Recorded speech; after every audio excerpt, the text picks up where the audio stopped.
Salam, hər vaxtınız xeyir olsun. Bundan əvvəlki videoda sizə şərt-budaq cümlələri haqqında ümumi məlumat vermişdim. Burada isə sizə həmin o tiplər haqqında geniş məlumat verəcəm. Elə isə başlayaq birinci tipdən. Birinci tipin adı həm də first conditionaldır. Əgər advanced səviyyədə öyrənmək istəsəniz, buna predictive conditionalslar da deyilir. Birinci tip şərt cümlələri müəyyən bir şərtin indiki və ya gələcəkdə baş verməsi ehtimalına əsaslanır.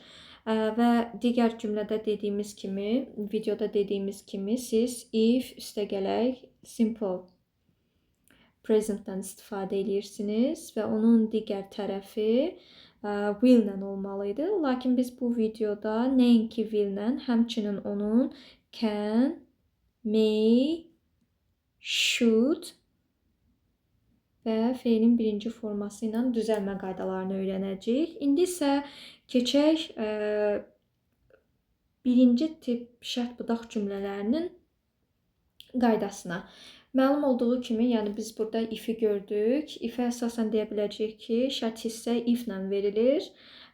Yəni if simple present-la. Əsas cümləni isə biz gələcək zamanla və yaxud da ki, modal feillərlə verəcəyik. Sadəcə diqqətli olmalı olduğunuz məqamlardan biri, if clause hissəsində heç vaxt will işlədilmir. Hətta gələcək zamanı göstərən tomorrow, next week kimi ifadələr olarsa, yəni buradan da kiçik bir not eləyirik ki, bu hissədə gələcəyi istifadə etmək olmaz. Hətta tomorrow və next week kimi zaman zərfləri olsa belə. Məsələn, gəlin bir cümlə quraq. Deyək ki, bundan qabaqki cümlədə demişdik. Əgər onu sabah görsəm, onunla ətraflı danışacağam. If I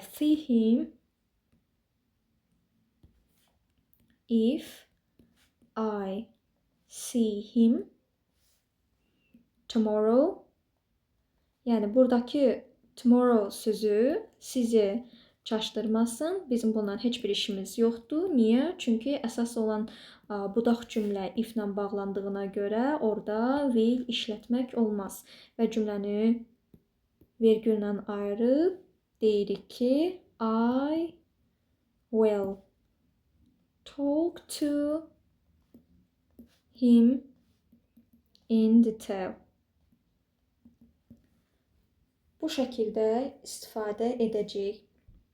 Bəs modal feillərlə birinci tip şərt-budaq cümlələrini necə qurarıq? Birinci tip şərt cümlələrində əsas cümlədə will ən çox istifadə olunan feil olsa da, biz onları bu modal feillər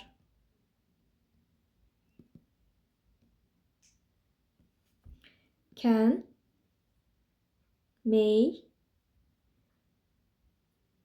should, must və yaxud da ki, have to məcburiyyəti bildirən sözlərlə də verə bilərik. Məsələn, if you have to be in the interview room at 8 a.m., you had better leave now. Yəni, əgər sən saat 8-də müsahibə otağında olmalısansa, indi çıxmağın daha yaxşıdır. Gəlin yazaq. Bəli, cümləyə nəzər salaq. If you have to be in the interview room at 8 a.m., you had better leave now.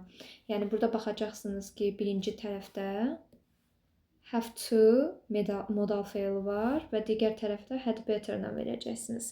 Bəs bu qayda nədir? Əgər daha az ehtimalla hər hansı bir şərtlər üçün should və yaxud da ki, happen to istifadə olunarsa, biz bunu da predictive şərt-budaq cümlələrinə aid eləyəcəyik. Yəni, əgər biz görsək ki, hər hansı bir hərəkətin baş vermə ehtimalı çox aşağıdır, amma ola bilər, onu should happen to ilə verə bilərik. Məsələn, olsa biri sizə zəng eləsə, zəhmət olmasa mesaj götürün, yaxud da ki, informasiyanı verin və s. kimi cümlələr qurula bilər. Onda if budaq cümləsi tərəfində should və happen ifadəsini görə bilərsiniz. Bundan əlavə qeyd edeyim ki, əgər siz bu tipli cümlələrdə would istifadə edərsinizsə, bu səhvdir. Yəni belə deyək də, type 1-in birinci tip şərt budaq cümlələrinin strukturunda özündən sonra would qaydası istifadə olunmaz. Bundan əlavə qeyd edeyim ki, siz konkret olaraq qeyd götürsəniz, if budaq cümlələrində will işlədilmir, əsas cümlələrdə will, can, should, must kimi feillər istifadə oluna bilər. Əgər daha az ehtimallı hal üçün istifadə edirsinizsə, orada should və yaxud da happen to verə bilərsiniz ki, bunlar sizə advanced grammarda daha çox lazım olacaq. İndi isə gəlin ikinci tip, yəni second conditional və yaxud da ki, advanced adı olan hipotetik şərtli cümlələrdən danışaq. Hipotetik şərtli cümlələr real olmayan və gerçəkliyə zidd olan vəziyyətlərdən bəhs eləyir. Bu cümlələr hazırki və ya gələcəkdə baş verməyəcək hadisələri təsvir etmək üçün istifadə edir. Bunu da bundan qabaqki videoda demişdim. Və biz ikinci tip şərti cümlələrini qurarkən keçmiş zaman formasından olsa da, burada hadisənin keçmişdə baş verdiyinə yox, real olmayan indiki və ya gələcək vəziyyətini unutmamalıyıq. Yəni bizə əsas lazım olacaq ki, keçmişə yönəlmək yox, indiki zamanda onun real olmadığına baxmaqdır. Yəni siz burada 3 cür düzəlmə quruluşuna fikir verəcəksiniz.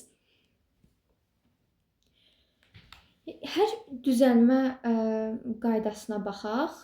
Birinci tərəf əgər yəni ki, if budaq tərəf simple pastsa, digər tərəf would və feilin birinci formasında olmalıdır. İkinci tərəf, yəni birinci tərəf real olmayan vəziyyəti həm indiki, həm də gələcək zamanda göstərərsə, biz ora could, might feilin birinci formasını verə bilərik. Və yaxud da əgər if budaq cümləsində past continuous, yəni keçmiş davam edici zaman istifadə olunubsa, biz digər tərəfi past modal feil formalarında verə bilərik. Burada əsas baxacağımız hissə əvvəlki videoda qeyd etdiyim kimi be-nin yalnız verb formasının istifadə olunmağıdır. Bu heç bir şəxsdə dəyişməz şəkildə qalır. Yəni biz təkdə də, cəmdə də hər iki formanı istifadə edəcəyik. Hər iki formaya ancaq were istifadə edəcəyik.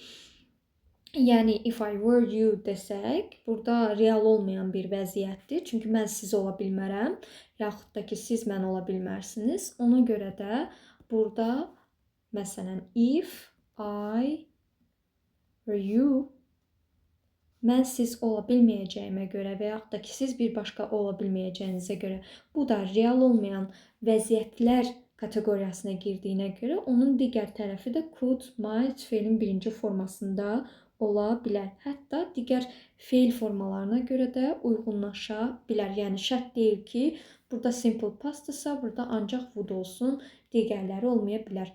Elə bir qayda yoxdur.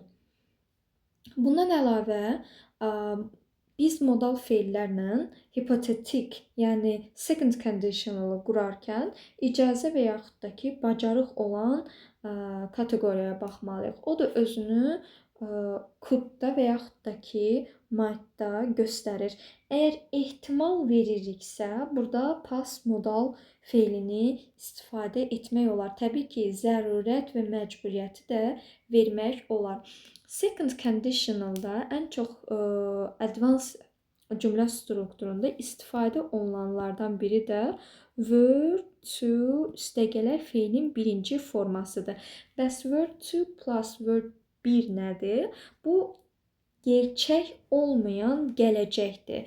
Lakin nəzakətli şəkildə istifadə olunur. Belə bir cümləyə nəzər salaq. Burada da gördüyümüz kimi were to ifadəsi var. Özündən sonra da feilin birinci formasını gətirib. Yəni, əgər müdir hesabatlar haqqında izah tələb eləsəydi, biz böyük bir problemlərlə üzləşərdik. Burada da fikir verirsinizsə, cümlə strukturunda were to-nu verib, digər tərəf isə would be ilə verilibdir və bizim would da buradakı qaydada özünü göstərir. İndi isə gəlin üçüncü tip şərt budaq cümlələrindən danışaq. Third conditionals və yaxud da ki, advanced adı olaraq counterfactual, yəni əks həqiqət bildirən şərt və budaq cümlələridir. Bu tip şərt cümlələri keçmişdə baş verən hadisələri təsvir eləyir və əgər fərqli bir hadisə baş versəydi, necə nəticə olardı sualına cavab verir. Əvvəlki videoda qeyd elədiyim kimi, yəni bu qayda keçmişdə reallaşmamış şərtləri və onların mümkün nəticələrini izah eləmək üçün istifadə olunur. Yəni bu hadisə baş verə bilmədi. Əgər baş versəydi, belə ola bilərdi. Bu cümlələrdə verilən hadisələr real olmayan keçmişi bildirdiyi üçün onları yalnız keçmiş zamanı tamamlanmış formalarında istifadə eləyə bilərik. Yəni biz danışsaq ki, unreal pastdır və onun digər tərəfi də keçmiş zamanı tamamlanmamış formalar olan past perfect'da və yaxud da ki, past perfect continuous'da istifadə oluna bilər. Və yəni siz bu cümlələrin quruluşunu bilərkən iki hissəyə ayıracağıq, bayaq ki olduğu kimi. Yəni if budaq cümləsində past perfect continuous varsa, əsas tərəfdə would have feilin üçüncü forması, could və yaxud da ki might have feilin üçüncü forması olmalıdır. Sadəcə xırda bir qeyd edeyim ki, could have, might have, should have, would have been able to kimi modal feillər fərqli mənanı ifadə eləyə bilər. Məsələn, keçmişdə gerçəkləşməyən şərt və yaxud da ki, nəticəni bildirə bilərik. Real bir vəziyyət ola bilər ki, əgər o məni partiyaya dəvət eləsəydi, mən ora qırmızı don geyinərdim. Deməli, mən nə etməmişəm? Partiyaya dəvət olunmamışam, təəssüf ki. Amma olunsaydım, filan bir donu geyinib gedərdim. Yaxud da ki, əgər o məni partiyaya dəvət eləsəydi, mən ora gedərdim, sadə bir şəkildə. Onda olacaq cümləmiz. Siz özünüz də görəcəksiniz ki, şərt budaq cümlələrini öyrənəndən sonra danışmaq daha rahat olur. Məsələn, bu cümlədəki kimi, əgər o məni partiyaya dəvət eləsəydi, mən ora gedərdim. Dəvət olunmamışsınız, olunmadığınızı buradan had invited me ilə görə bilirsiniz və gedə biləcəyinizi göstərmək üçün isə past perfect-dən istifadə edirsiniz. Əgər belə deyək də, siz konsertə getmək istədiyinizi də desəydiniz, biletləri əvvəlcədən alacaqdınız. Tipli cümləni qurmaq istəyirsinizsə, onu da şərhlərə yerləşdirə bilərsiniz. Yoxlayaq görək kim necə deyir. Cümləni bir də səsləndirirəm. Əgər konsertə getmək istədiyini desəydin, biletləri əvvəlcədən alardım. Cümləni yazılı olaraq da yerləşdirirəm. Əgər konsertə getmək istədiyini desəydin, biletləri əvvəlcədən alardım.